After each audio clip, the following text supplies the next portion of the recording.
नमस्कार, स्वागत है आपका राज्यसभा टेलीविजन के खास कार्यक्रम सम्मान में। सम्मान के जरिए हम आपकी मुलाकात ऐसे व्यक्तियों से करवाते हैं जिन्होंने न सिर्फ अपनी नई सोच और नई तकनीक के जरिए समाज में एक नए बदलाव की कोशिश की है, बल्कि उन्हें देश का सर्वोच्च नागरिक सम्मान यानी कि पद्म सम्मान 2019 में मिला है। पद्म सम्मान वैसे तो बहुत सारे क्षेत्रों में लोगों को मिला है, जैसे कृषि, विकास, साहित्य। और आज के इस प्रोग्राम की कड़ी में हम आपकी मुलाकात ऐसे व्यक्तियों से करवाएंगे जिन्होंने समाज सेवा में एक नया कीर्तिमान स्थापित किया है। आइए आपको आज के पैनलिस्ट से आपका परिचय करवाते हैं। हमारे साथ जुड़ रहे हैं देवरअली प्रकाश राव, जो कि उड़ीसा से जुड़े हुए हैं, और आपको बता दें कि पिछले 54 सालों से ये चाय बेचने का काम करते हैं और छोटी सी आय में जो इनके पास से पैसे बचते हैं उस पैसे को वो गरीब बच्चों को पढ़ाने का काम कर रहे हैं। और इस समय एक छोटा सा एक कमरे का एक विद्यालय चलाते हैं जिसमें 80 से 82 गरीब बच्चों को ये शिक्षा दे रहे हैं। तो आपका बहुत बहुत स्वागत है और बहुत बहुत बधाइयाँ आपको पद्म सम्मान मिलने पर। हमारे साथ जुड़ रही हैं मुक्ताबेन पंकज कुमार दागली, जो कि गुजरात के अमरेली डिस्ट्रिक्ट से आती हैं।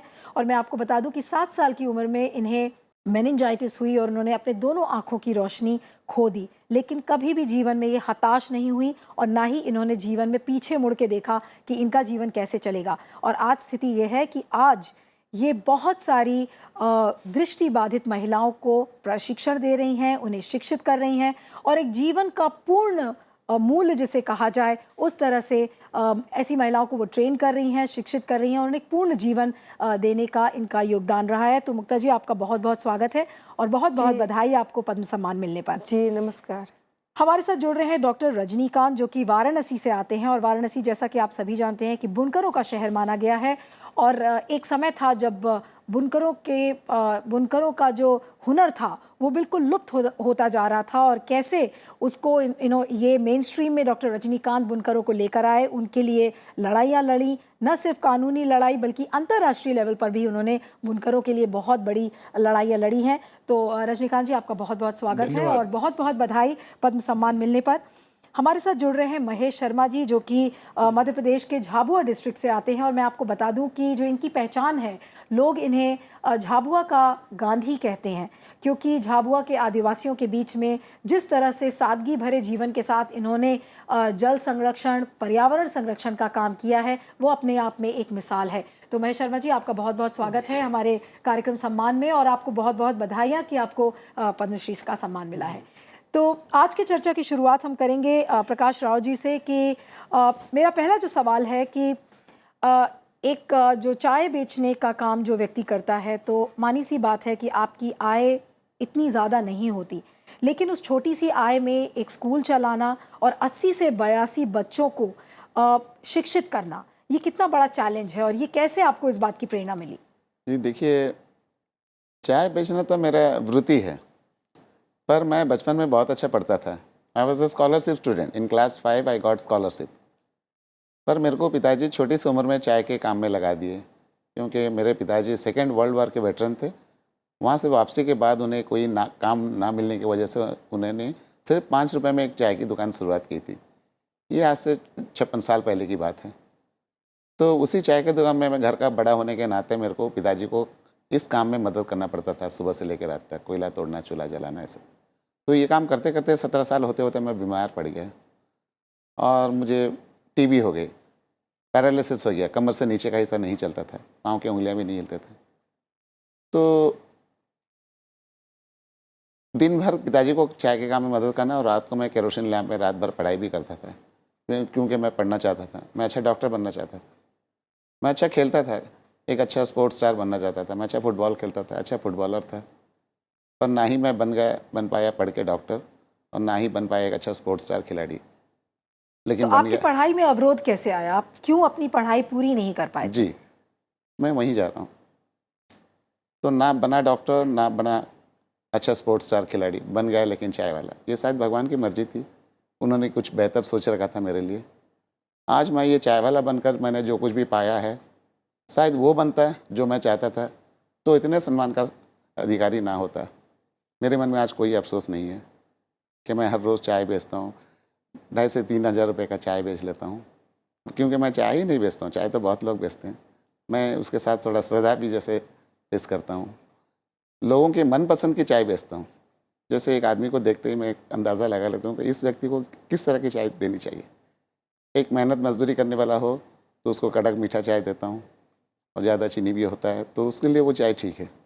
पर एक अच्छा इंटेलेक्चुअल पर्सन आता है तो उसके उम्र के हिसाब से उसको बिना चीनी की हो या कम चीनी की हो या उनके पसंद की चाय जिस तरह की चाहिए, मैं वो अंदाज़ा लगा लेता हूँ और हर तरह की चाय बेचता हूँ। तो ये चाय बेच के ही मैं कमा लेता हूँ जितना। मेरे परिवार चलाने के लिए ये बहुत कुछ होता है। छोटा परिवार है, मैं 2 कन्या पिता हूँ।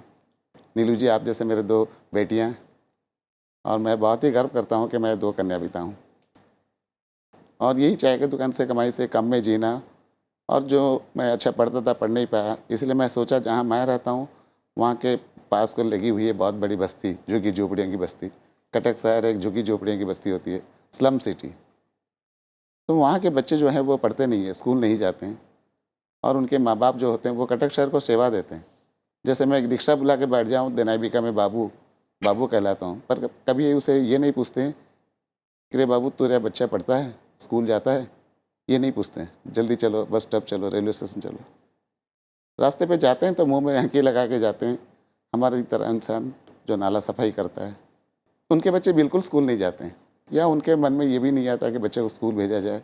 ये उनके लिए एक साथ सपना होता है। और अगर वो बच्चे अगर स्कूल को भेजते हैं तो उनको ऐसा लगता है कि उनको खाना कौन खिलाएगा। वो समझते हैं कि मेरा बच्चा है, मैं इसको अगर काम में लगा दूं कम उम्र में तो मेरा एक रोज़गार का साधन बन जाएगा। तो यही सोच रहती है वहाँ के माता पिताओं की। तो मैंने सोचा अगर ये बच्चे स्कूल नहीं जाते हैं तो इनके पास एक स्कूल आना चाहिए। और इसी सोच से आपने ये स्कूल शुरू जी, किया। बिल्कुल, बस। तो कितना बड़ा क्लासरूम है जहाँ पर अब बच्चों को शिक्षित करते हैं? जी, देखिए ये जो अभी अभी जो स्कूल है वो एक 15 बाई 20 की एक छोटी सी कमरा है। उसी स्कूल में 80 से 82 बच्चे एक ही कमरे में पढ़ते हैं, और उनको वहाँ की अवस्था की देखकर मैंने ऐसे व्यवस्था की है, सारी व्यवस्थाएँ उनके लिए होती है। जैसे वहीं पे टॉयलेट है, बाहर जाना ना पड़े, वहाँ पे अच्छा एक्वागार्ड की पानी भी दिया जाता है। बिल्कुल बच्चों को उस कमरे से बाहर जाना ही नहीं है। एक छोटा सा एक्सटेंशन रूम है जहाँ पे छोटे से बच्चे, जो बच्चे पढ़ने नहीं केवल खाने के उम्मीद में पढ़ने आते हैं, जैसे 3 से लेके बच्चे ऐसे हैं कि 5-6 साल तक, जो बच्चे स्कूल नहीं आने वाले, वो लोग सब वहाँ पे इसलिए आते हैं, उनके माता पिता वहाँ छोड़ के जाते हैं काम में, मेहनत मजदूरी पे, रोज़मर्रा की काम में, ताकि उनके मन में ये विश्वास है कि मेरी बच्ची अगर स्कूल गई है तो भूखी वापस नहीं आएगी।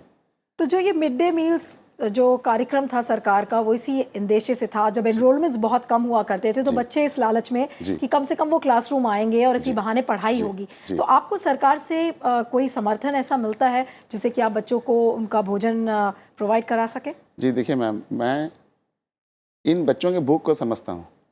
अब तो अब की बात है, ये 20 साल पहले की बात है। उस समय में ऐसे मिड डे मील की व्यवस्था नहीं थी।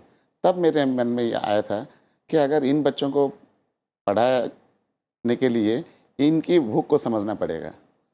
तो मैं इन बच्चों को जब स्कूल आते हैं तो स्कूल आने से पहले मेरी चाय की दुकान में से हर रोज़ मैं ये स्कूल शुरुआत की थी केवल 100 ml मिल्क और एक टूटी फूटी बिस्किट। इसी लालच देकर ही मैं बच्चों को पढ़ाता था। बाद में मैंने सोचा कि बच्चों को केवल अगर एक वक्त की दाल चावल भी दिया जाए तो ये बच्चे ज़रूर उमड़ पड़ेंगे पढ़ने के लिए, और यही सोच मेरे मन में आई थी, जबकि सरकार की ऐसी व्यवस्था कुछ नहीं थी। उस समय से ही मैं अपने हाथों से पका के इनको दाल चावल देना शुरू किया। आज मेरे बच्चे इतने खुशी खुशी आते हैं, उनको ऐसा महसूस होता है जैसे वो कोई उत्सव मनाने जाते हैं या कोई मेला में जाते हैं, ऐसे लगता है उन्हें, और उमड़ पड़ते हैं। जो नहीं आने वाले बच्चे वो भी वक्त से पहले आके स्कूल में खुशी खुशी पहुंचते हैं। तो मुझे बहुत खुशी होती है क्योंकि मैंने उनकी भूख को पहचाना। कभी मेरे को भी खाना ना मिलने की वजह से, पोषक ना होने की वजह से मुझे टीबी हो गई थी। तो कभी तो आपको इस बात की उम्मीद थी कि इस काम के लिए आपको पद्मश्री से सम्मानित किया जाएगा? जी मैडम, देखिए मैंने कोई मन में कोई मेरी आशा नहीं थी, पर मेरे को ये महसूस होता था कि अगर मैं ना अच्छा पढ़ पाया तो आज मैं इन बच्चों में अपने आप को देखता हूँ, ये पढ़ते हुए बढ़ते हुए।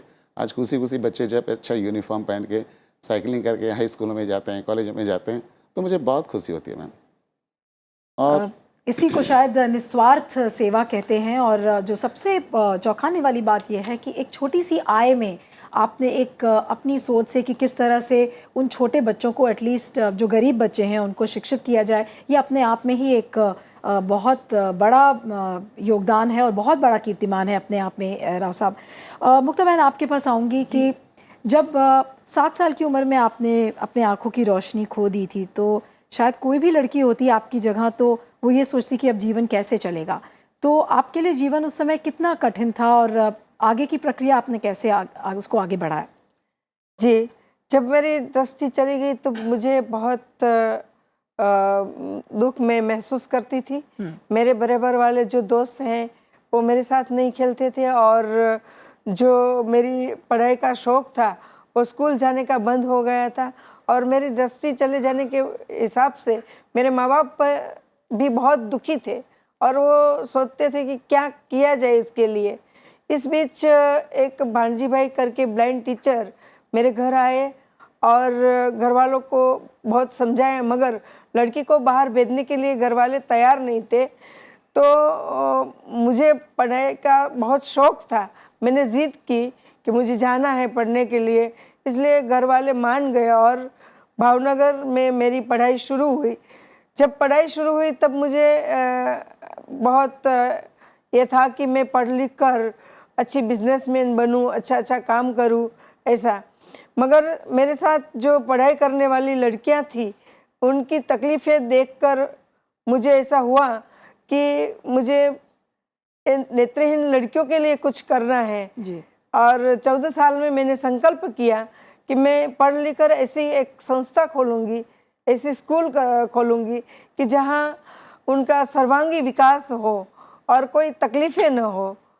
तो ऐसा BA B.Ed होने के बाद मैंने ये सेवा का काम शुरू करने के लिए सोच रही थी और अमरेली मेरा वतन है, नेटिव है, जहाँ एक ब्लाइंड स्कूल है, उसमें मेरा काम शुरू हुआ।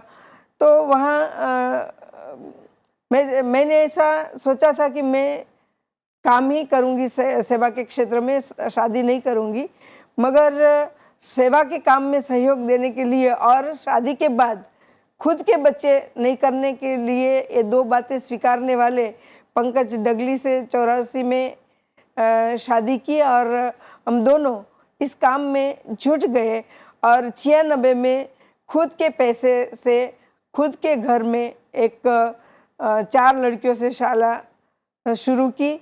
आज 850 लड़कियां और लड़के हमारे 5 जो ब्रांच है उसमें पढ़ाई कर रहे हैं, पुनर्वास का काम कर रहे हैं, पुनर्वास की ट्रेनिंग ले रहे हैं और सबको रहने का, खाने का, पीने का आदि सब तबीबी सुविधा निःशुल्क दी जाती है।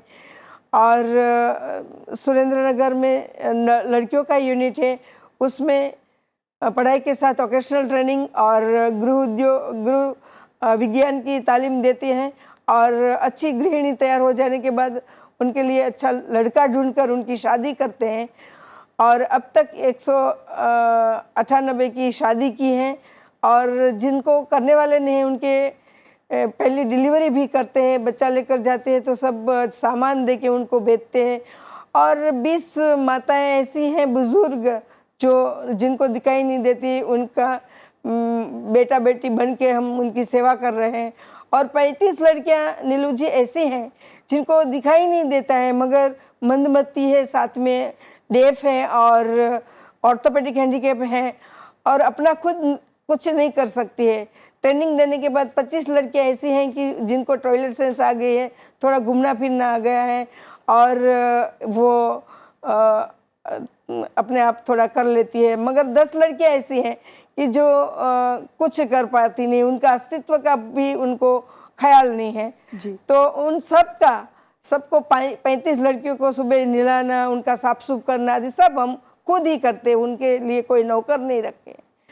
और उनका विकास होने के लिए पहली बार हमने भारत में नेत्रहीन लड़कियों के लिए मिस गुजरात, पहली बार क्रिकेट का आयोजन हमने भारत में नेत्रहीन लड़कियों के लिए 2008 में किया और आज उनके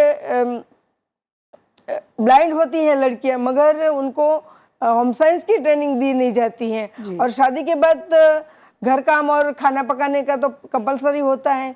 सबके पास इतने पैसे नहीं होते कि जो नौकर रख कर वो सब करवा सके। तो हम तो कुकिंग का काम सिखाते थे, मगर गुजरात में और कोई नहीं सिखाते थे, इसलिए हमने कुकिंग कंपटीशन का आयोजन भारत में सबसे पहले किया जी। और ऐसा कि गुजरात भर में से 150 लड़कियां कुकिंग कंपटीशन में आती हैं और अच्छी तरह वो खाना पकाती हैं। सबको इंडिविजुअली किचन खड़ा कर दिया जाता है और ईटीवी जीटीवी के जजेस आते हैं और जज का काम करते हैं। बिल्कुल। और तो किस तरह से आपने दिव्यांगों का जो सर्वांग विकास करने का जो एक कीर्तिमान बनाया है वो अपने आप में एक बहुत बड़ी मिसाल है। मुक्ता बहन, आपसे जो चर्चा का जो एक सिलसिला है वो जारी रहेगा। आपके पास आऊँगी डॉक्टर रजनीकांत की बुनकरों को जो एक बढ़ावा मिला और जो जीआई स्टेटस उनके कामों को दिया गया, इसमें आपका एक बहुत बड़ा योगदान रहा है। कहाँ से ये यात्रा शुरू हुई और अब किधर को निकल पड़े हैं?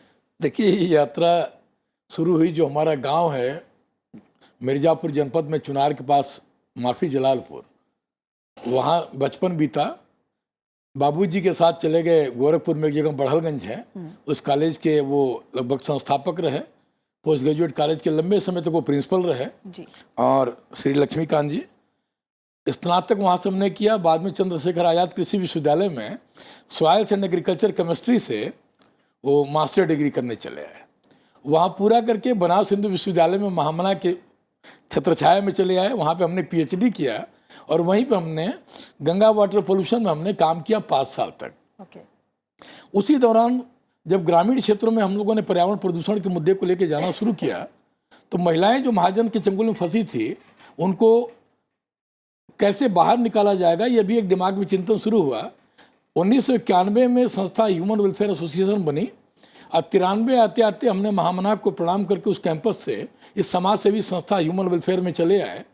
और वह एक दौर लंबा शुरू हुआ। भूमिहीन महिलाओं को कृषि के अधिकार से जोड़ना, सतत खेती की बात करना, बच्चों के अधिकार की बात, चाइल्ड राइट के ऊपर में काम करना शुरू किया। साड़ी में और जो दूसरे उद्योगों में बच्चे काम करते थे उनको शिक्षा की मुख्यधारा से जोड़ना।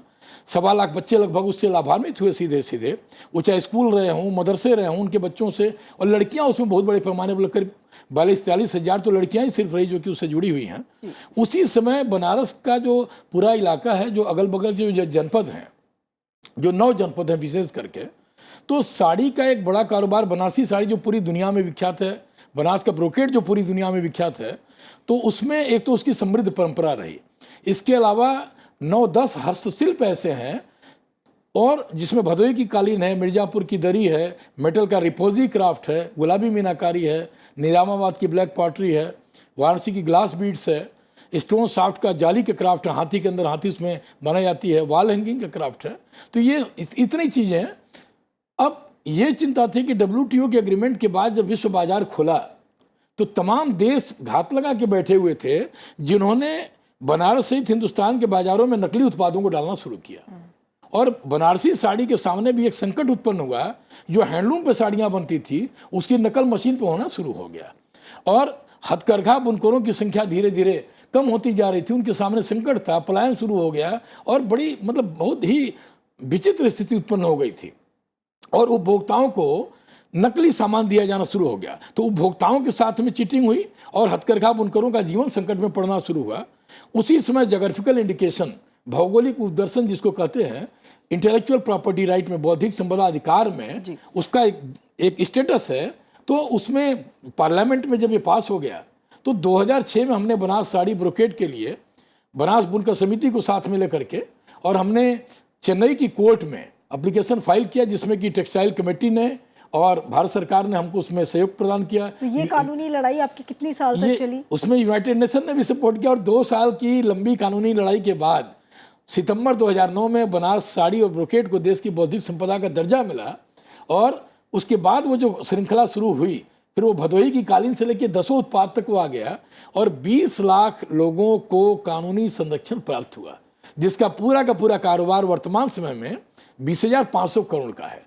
तो बनारस पूर्वांचल की जो एक समृद्ध विरासत रही है कला को लेकर, शिल्प को लेकर के, तो ये एक पूरा अभियान सामने आ गया और देश के जीडीपी में एक बड़ा कंट्रीब्यूशन आया। जहां माइग्रेशन हो रहा था, माइग्रेशन स्टॉप हो गया। सरकार ने ढेर सारी परियोजनाओं को लाना शुरू कर दिया।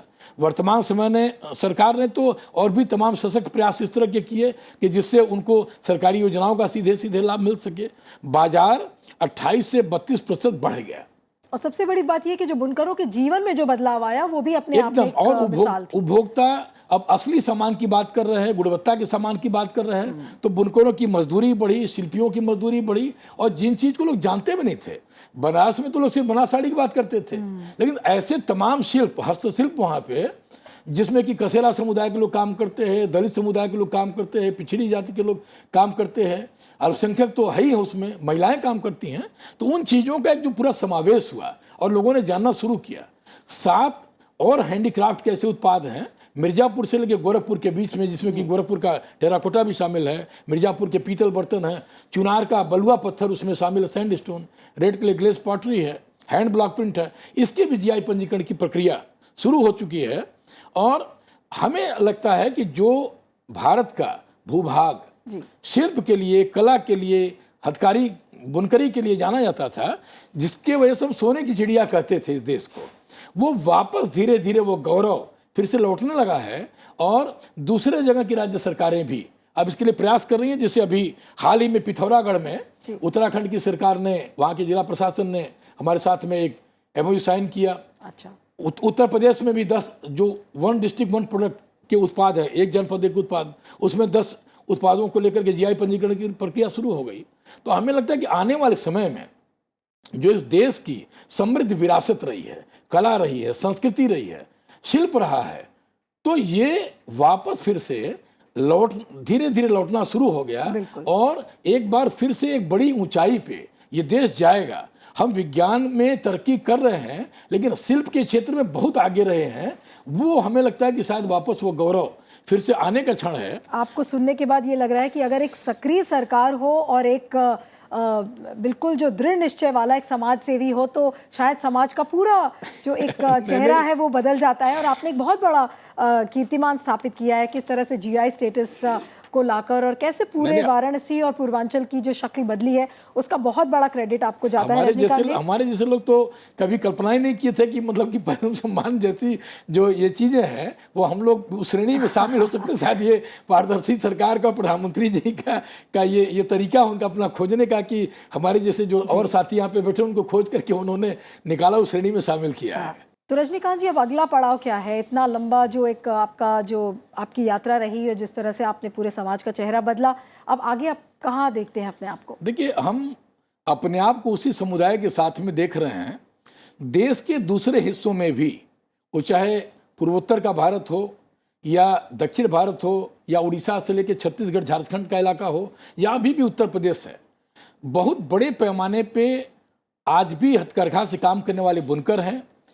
करोड़ों की तादाद में शिल्पी हैं, जिनका बहुत बड़ा योगदान इस देश के जीडीपी में है।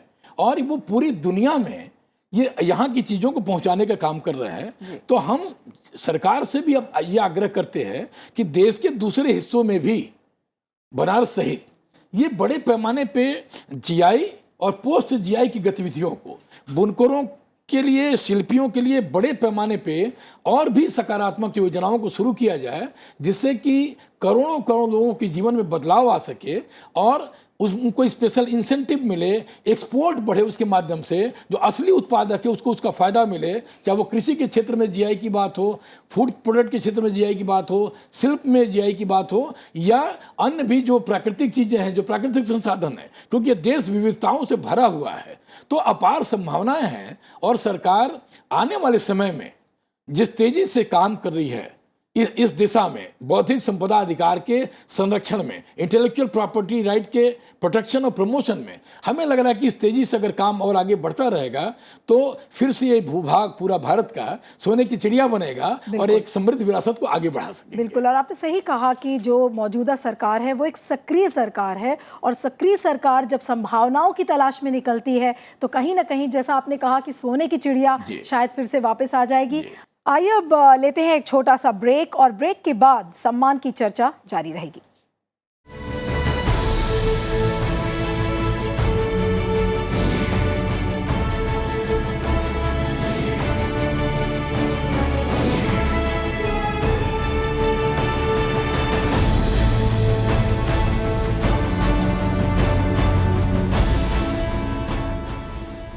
ब्रेक के बाद आपका स्वागत है एक बार फिर से हमारे खास कार्यक्रम सम्मान में। और एक बार फिर से बता दें कि सम्मान के जरिए हम आपकी मुलाकात ऐसे व्यक्तियों से करवाते हैं जिनको 2019 में पद्म सम्मान मिला है। अलग अलग क्षेत्रों से अलग अलग हस्तियों से आपकी मुलाकात करवाते हैं। और आज के हमारे एपिसोड में जिन लोगों ने समाज सेवा में नया कीर्तिमान स्थापित किया है उन लोगों से हमारी चर्चा जारी है। और अब बात करेंगे महेश शर्मा जी से, जो कि झाबुआ से आए हुए हैं। और जैसा आप सभी को पता है कि झाबुआ एक आदिवासी इलाका माना जाता है, अति पिछड़ा इलाका माना जाता है।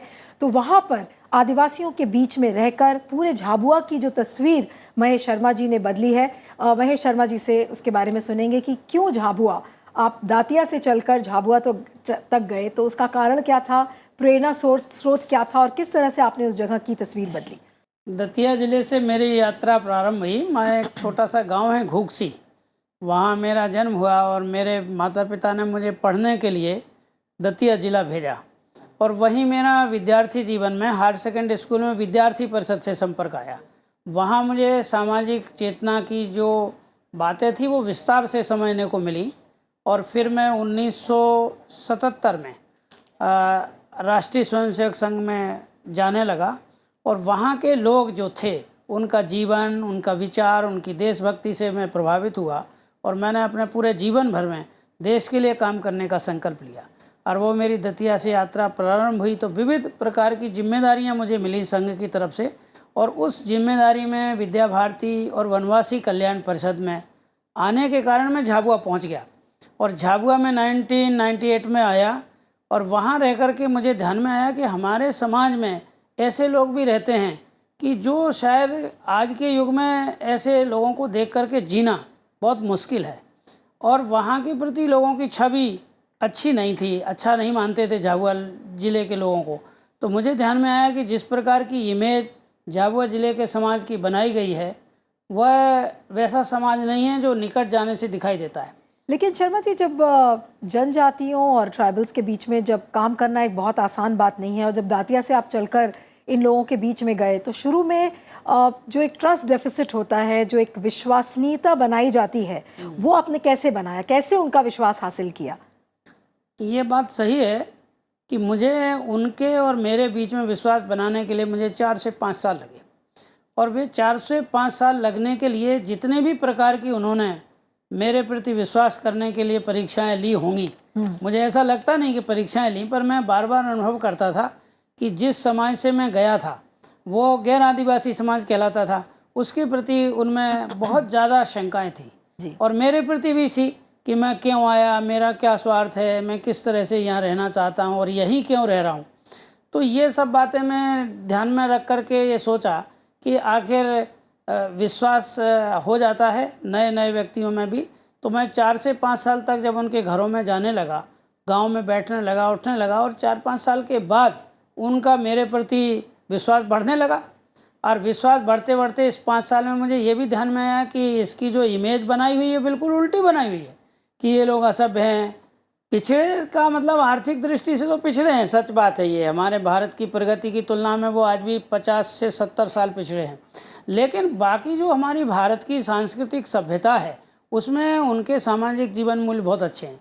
और मुझे लगा कि इन जीवन मूल्यों के आधार पर जो समाज इतने हजारों साल से रह रहा है, उस समाज की प्रगति जल्दी हो सकती है। और इसलिए फिर हमने ऐसे कार्यक्रमों का आयोजन शुरू किया, उनके साथ मिल करके उनकी समस्याओं को जानने की कोशिश की। तो जो समस्याएं हम लेकर के जाते थे कि जैसे अभी आजकल चलता है शौचालय नहीं है या पढ़ाई लिखाई की कमी है, तो ये कमियां तो दिखती हैं, लेकिन उनकी समस्याएं बिल्कुल अलग थी। वो तो स्वाभिमान के साथ बोलते थे कि हमारे पास यदि पानी मिल जाए तो हम बहुत कुछ आर्थिक प्रगति कर सकते हैं।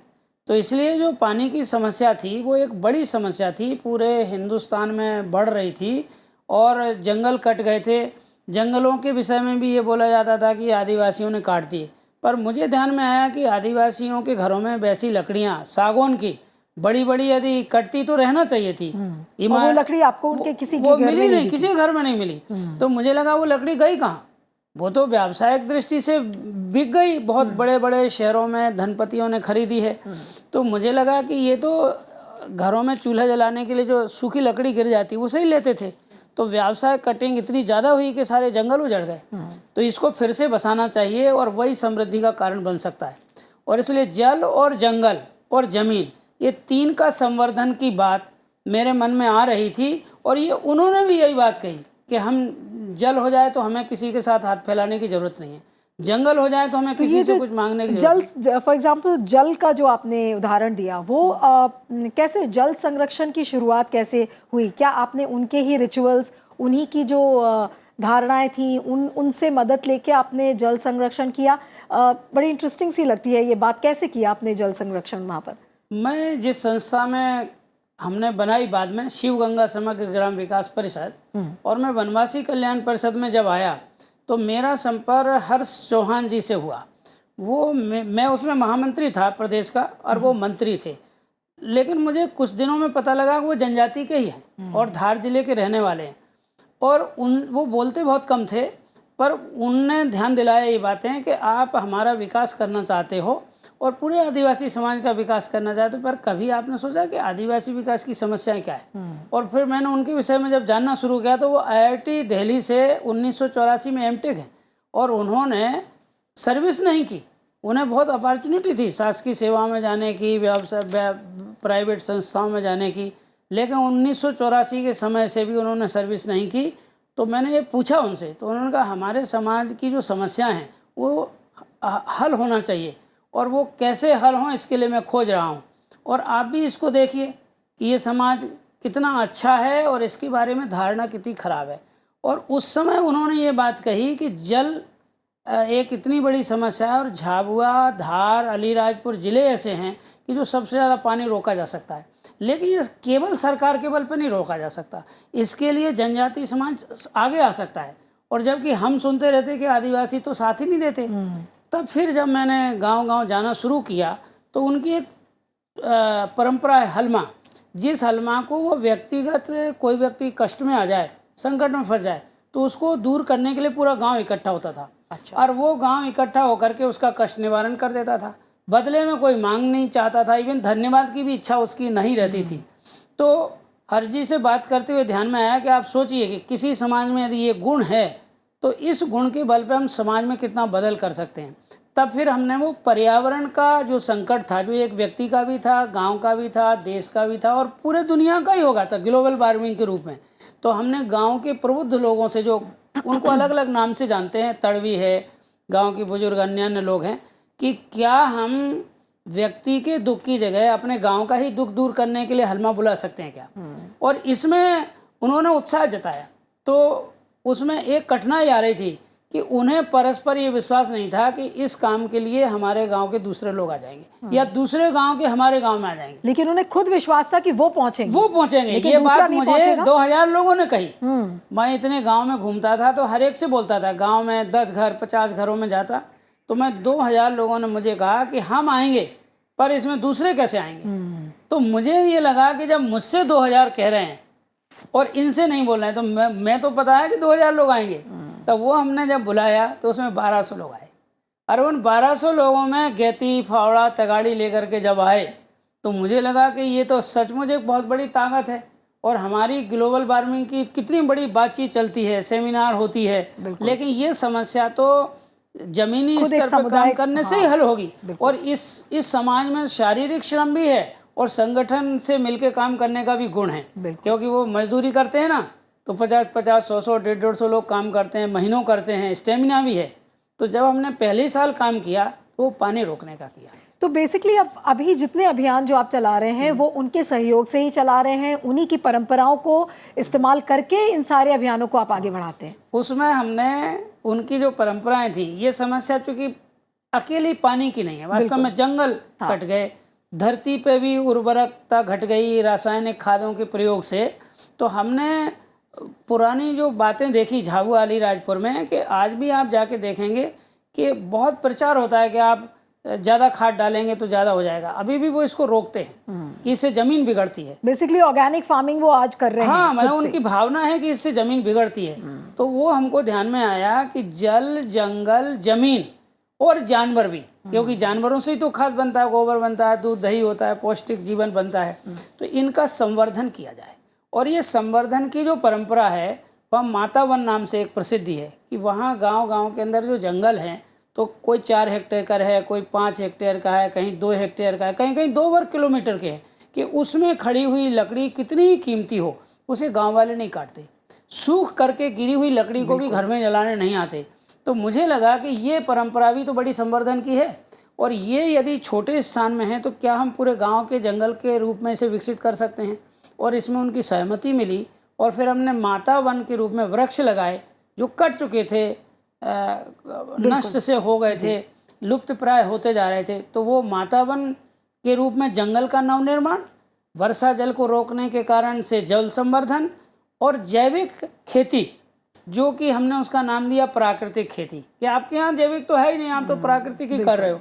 तो आपने वाकई में जो एक मिसाल दी है वो ये है कि संवर्धन और विकास जी। शायद एक ही सिक्के के दो पहलू हैं, और बिल्कुल उन्हें सही जब बात तक है। हम साथ नहीं चलाएंगे तो समाज का कल्याण नहीं हो सकता। ये आपने एक्चुअली करके दिखाया है, और ये कीर्तिमान जो आपको इस समय प्राप्त हुआ है, और शायद इसीलिए जो मुकाम आपने हासिल किया है, आप जैसे बहुत कम लोग हैं जो ये काम कर रहे हैं। महेश शर्मा जी, राव साहब आपके पास आऊँगी कि जब आपका जिक्र आता है तो मुझे प्रधानमंत्री नरेंद्र मोदी का वो एपिसोड याद आता है मन की बात का, जिसमें उन्होंने आपका स्पेसिफिकली नाम लेकर बोला था कि एक प्रकाश राव जी हैं जो चाय बेचने का काम करते हैं, और साथ में ही वो इतने सारे बच्चों को शिक्षित कर रहे हैं। तो क्या आपको उम्मीद थी कि मन की बात प्रोग्राम में आपका ऐसे नाम लिया जाएगा? जी नहीं, देखिए, मैं मन की बात जिस दिन उन्होंने कही थी, 27 तारीख रविवार थी, मैं टीवी के सामने ही था।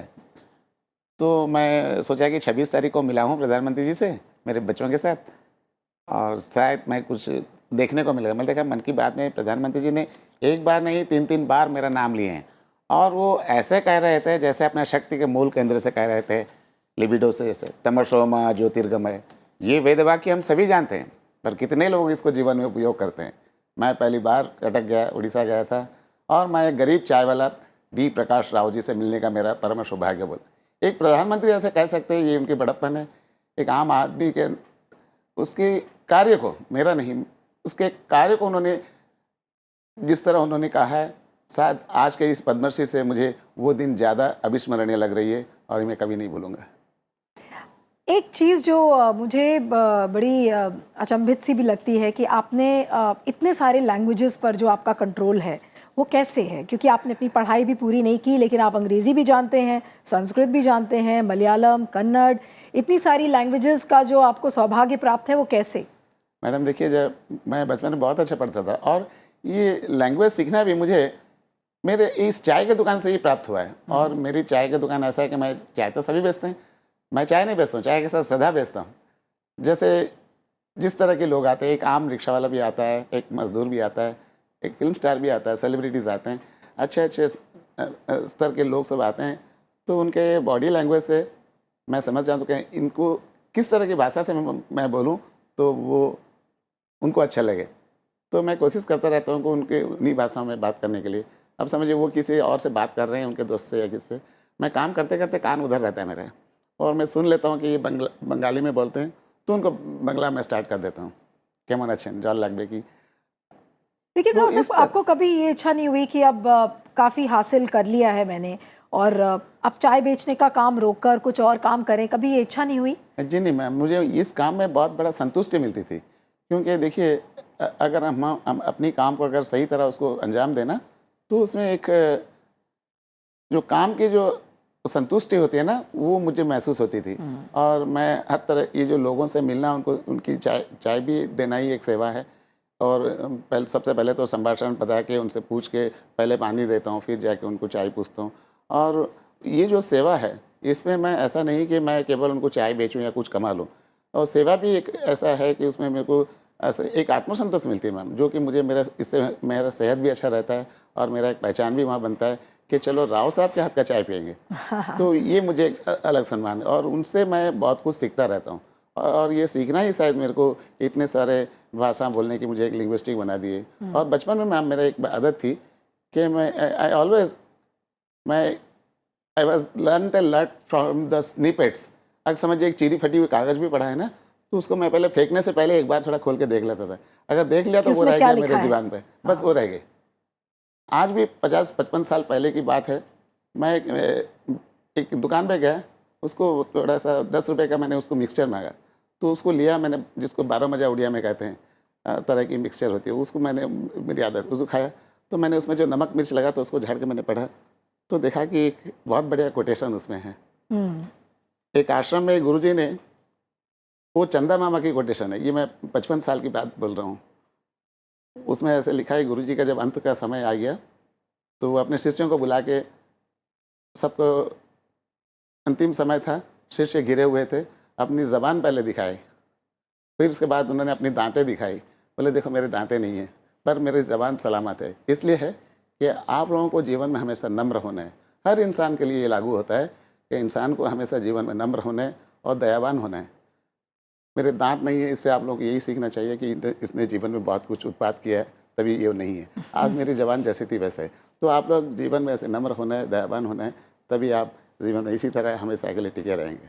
तो वो चीज़ आज भी ताज़ा है। तो ऐसे लेकिन स्निपेट राव से साहब, जो मॉडल है जो आपके स्कूल का, कि आप एक कमरे में आज 80 से 82 बच्चों को पढ़ा रहे हैं, तो क्या इच्छा नहीं होती कि अब उड़ीसा से बाहर भी जाएं, कुछ इस तरीके के, अगर आपको राज्य सरकार या केंद्र सरकार इस तरीके का समर्थन दे, तो क्या आप ऐसा स्कूल और जगह नहीं खोलना चाहते? जी, तो मैम दोगे, ये सब मैं करूं या ना करूं, पर वो तो मुझे अभी भी मिल रहा है।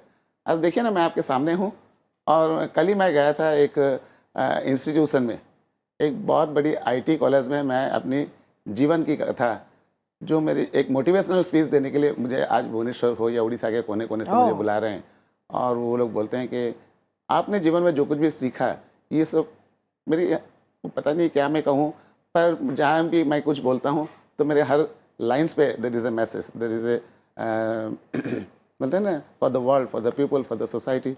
हर लाइन में ऐसा लगता है कुछ ना कुछ में मैसेज जाती रहती है। No, definitely. Your life itself is a message, and it teaches a देखिए ना lot. मैम, मैंने बहुत कुछ पढ़ाई नहीं किया, पर मेरा जो जीवन, मेरा जो अनुभूति है, वही जाके बांटता रहता हूँ, और मुझे स्टैंडिंग ओवेशन भी मिलती है।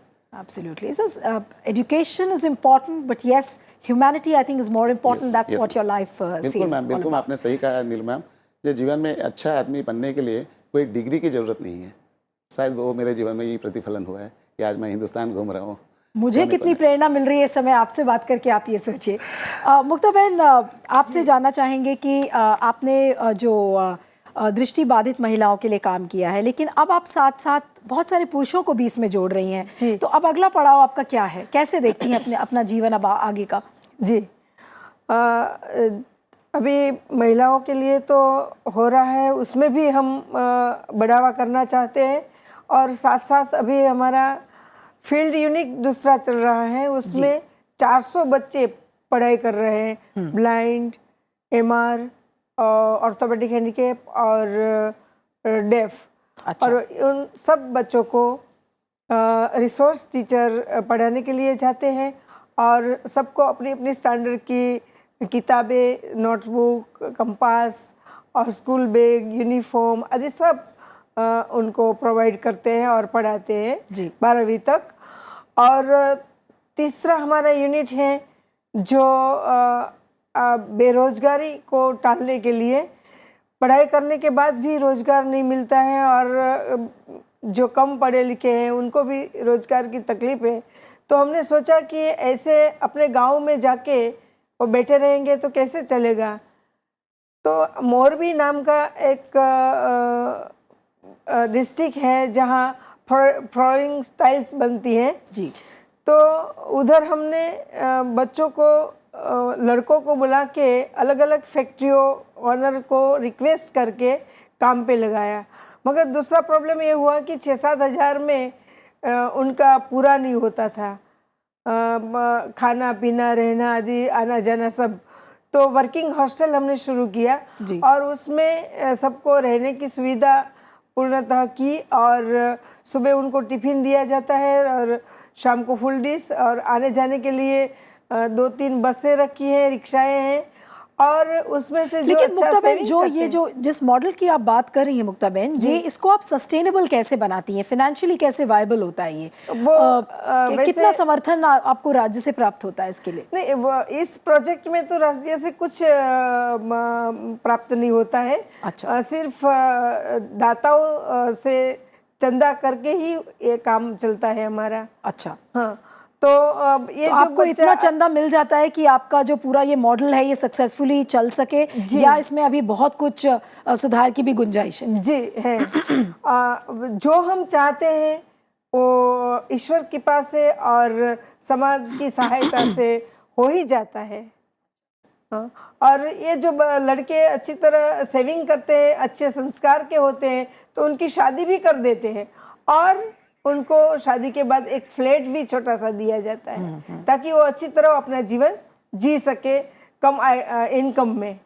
तो ये हमारा रोजगार दिलाना और उनका पुनर्वास करना और उनको लग्न जीवन में प्रस्थापित करना का संपूर्ण पुनर्वास का काम हम करते हैं, जो भारत में इसका कोई नमूना नहीं है। और दूसरा ऐसा ही काम हमने महाराष्ट्र और गुजरात की बॉर्डर उमरगांव में शुरू किया है। वहाँ भी बहुत अच्छी तरह हमारा काम अभी चल रहा है। वहाँ 50 लड़के अभी शुरू ही किया है और बहुत बड़ी जगह है उधर भी, मोरबी की तरह। और 5वां हमारा जो प्रोजेक्ट है कॉलेज में पढ़ाई करने वाले लड़कों के लिए, तो पहले ऐसा था कि कोई सुविधा नहीं थी, 12वीं तक ऐसे स्कूलों में पढ़ लेते थे, कॉलेज के लिए कोई सुविधा नहीं थी और माँ बाप जो हैं उनके लिए इतना खर्चा करने के लिए तैयार नहीं होते हैं क्योंकि उनकी और से कोई लाभ मिलने वाला नहीं है, ऐसा सोचकर। तो ऐसे लड़कों ने हमें रिक्वेस्ट किया कि ऐसा कुछ कॉलेज के बच्चों के लिए किया जाए। तो हमने तुरंत ही किराए पे मकान लेकर कॉलेज की हॉस्टल शुरू कर दी।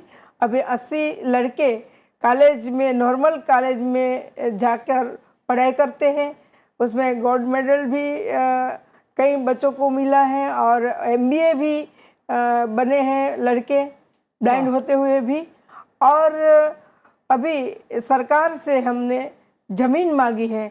अगर अहमदाबाद सिटी में हमें ज़मीन मिल जाए तो हम 800 से 1000 लड़के के लिए हम मॉडल बनाना चाहते हैं कि सारे भारत में से नहीं, सारे वर्ल्ड में से ब्लाइंड लड़के आकर उधर अपनी पढ़ाई करें, अपने जीवन को विकसित करें। मुक्ता बहन, आपको सुनने के बाद ये लग रहा है कि जो ये पूरा जो जिन मॉडल्स का आपने जिक्र किया और जो अब आप चाहती हैं, तो जो भी दर्शक ये प्रोग्राम देख रहे हैं और राज्य सरकार और केंद्र सरकार जब ये प्रोग्राम देखेगी तो आई एम श्योर आपकी जो भी डिमांड्स हैं उसको फुलफ़िल किया जाएगा।